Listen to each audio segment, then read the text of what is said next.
కాంగ్రెస్ ఆంధ్రప్రదేశ్ అధ్యక్షురాలు వైఎస్ షర్మిల రాజకీయ భవిష్యత్తు డోలాయమానంలో పడిందా? నెమ్మదిగా కాంగ్రెస్ పార్టీ ఆమెను పక్కన పెట్టేయాలని భావిస్తోందా? లేదా షర్మిల అలా భయపడుతున్నారా? తనకంటే తన అన్న జగన్ ని పార్టీలోకి తీసుకుంటేనే బెటర్ అని కాంగ్రెస్ హైకమాండ్ సంకేతాలు ఇస్తోందని షర్మిల భావిస్తున్నారా? అంటే ఇటీవల కాలంలో ఆమె చేస్తున్న ప్రకటనలు, మీడియా సమావేశాల్లో మాట్లాడుతున్న మాటలు వింటే అవుననే అనిపిస్తోందని పరిశీలకులు విశ్లేషిస్తున్నారు. జగన్ ఇటీవల కాలంలో కాంగ్రెస్ కి దగ్గరవడానికి చేస్తున్న ప్రయత్నాలు ఫలిస్తున్న సూచనలు కనిపిస్తోంది. బెంగళూరు వేదికగా జగన్ తరచూ కర్ణాటక ఉప ముఖ్యమంత్రి డీకే శివకుమార్ తో భేటీ అవుతున్నారని, ఆ భేటీల్లో కాంగ్రెస్ కు బేషరతు మద్దతు ప్రతిపాదన తీసుకొచ్చారని విస్తృతంగా ప్రచారం జరుగుతోంది. ఆ ప్రచారానికి బలం చేకూర్చే విధంగానే జగన్ చర్యలు, ప్రకటనలు కూడా ఉంటున్నాయి. రాజ్యసభలో బీజేపీకి వ్యతిరేక స్టాండ్ తీసుకోవడం నుంచి ఆయన వరుసగా వేస్తున్న అడుగులు కాంగ్రెస్ తో ఒప్పందం లేదా పొత్తు స్థాయిని దాటి విలీనం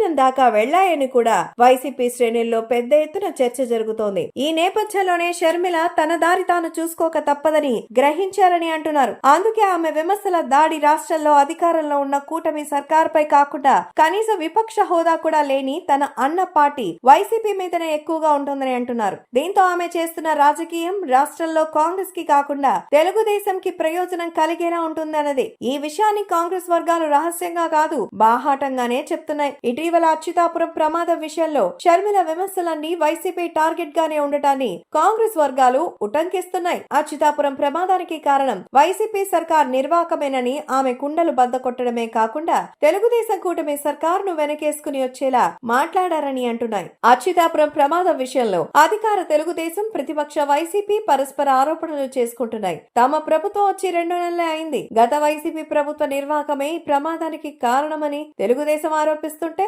వైసీపీ తమ ప్రభుత్వ హయాంలో ఎల్జీ పాలిమర్స్ లో జరిగిన ప్రమాదాన్ని ఎలా హ్యాండిల్ చేశామో గుర్తు తెచ్చుకోండి అంటూ తెలుగుదేశం తక్షణ స్పందన విషయంలో ఘోరంగా విఫలమైందని విమర్శలు కురిపిస్తోంది. ఈ మధ్యలో షర్మిల తన నోటికి పని చెప్పారు. అచ్యుతాపురం ప్రమాదం జరగడానికి గత వైసీపీ సర్కార్ నిర్వాకమే కారణమని కుండబద్దలు కొట్టేశారు. భద్రతా ప్రమాణాలు సరిగా లేవంటూ గత డిసెంబర్లోనే ప్రభుత్వానికి నివేదిక అందినా జగన్ సర్కార్ పట్టించుకోలేదని ఆరోపించారు. ఆమె మాటలు నిస్సందేహంగా తెలుగుదేశం కూటమి సర్కారుకు మద్దతుగా అనుకూలంగా ఉన్నాయి. షర్మిల తీసుకున్న ఈ స్టాండ్ రాష్ట్రంలో కాంగ్రెస్ బలోపేతం కావడానికి ఏ మేరకు దోహదపడుతుందో తెలియదు గాని తెలుగుదేశం కూటమి ప్రభుత్వానికి మాత్రం గట్టి రక్షణ కవచంగా ఉపయోగపడుతుంది. ఇక్కడే షర్మిల అడుగులు కాంగ్రెస్ కి ఎడంగా తెలుగుదేశం వైపుగా పడుతున్నాయా అన్న సందేహాలు రాజకీయ వర్గంలో వ్యక్తమవుతున్నాయి.